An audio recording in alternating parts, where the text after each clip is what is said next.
It's been a really tough year for tourism, but despite all of the difficulties, could the coronavirus pandemic offer an opportunity to transform the sector? Hello and welcome to Business Planet, where we're looking at Europe's struggling tourism industry, asking what the EU is doing to help companies big and small, and starting here in Lyon, France, with an entrepreneur who's adapting her activity to the new normal.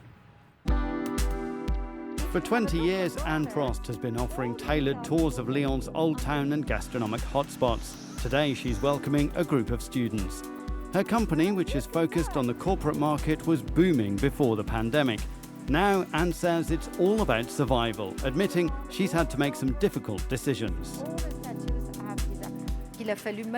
Unfortunately, I had to lay off the interns I had. Then it was important to reassure the clients who'd already paid me to tell them that I was going to reimburse them, or I was going to put the money to one side for the next service. And then I had to call my clients to tell them I'm still here, and that as soon as we're out of this period right now, I'll be able to offer you a new and even more incredible service. What have you done to adapt your business model now in this pandemic world that we have? It's about reassuring people, explaining to them that outside they'll be safe, taking them to places where there will only be a few of them, so we're sure they'll be in small groups, even if it means making several small groups. I have a whole team of guides who work for me, so we adapt. It's about adapting and reassuring people. Accounting for a massive 10% of EU GDP, the tourism sector is hurting badly. Services plunged 75% from February to June. To save millions of jobs, the European Commission relaxed state aid rules. It's also deployed financial power through its programmes and funds to get much-needed cash to firms. Long-term, it plans to use the recently agreed €750 billion recovery fund to make tourism more sustainable. Travel industry experts have also welcomed the Commission's move to introduce common criteria for when member states should impose travel restrictions.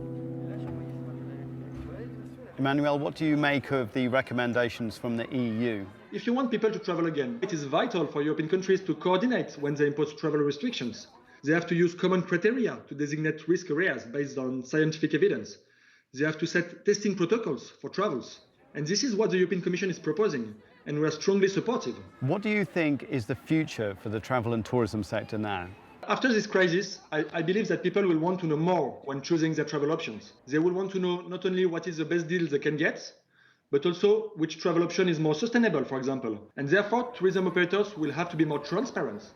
And digitalization will play an increasing role in this regard, making travel simpler and cheaper, but also safer and cleaner. And since the end of the lockdown, have you seen a return of international clients here? So in the beginning, it was very complicated. Foreign students were able to return and settle in Lyon because they study in French schools, even though they come from all over the world. Afterwards, it was more complicated for companies. They were refused a lot of visas, but I have some reservations that are being confirmed, so I remain very positive. Well, that's it for this Business Planet. For more on what's being done to support Europe's tourism sector, head over to euronews.com/businessplanet. Thanks for watching.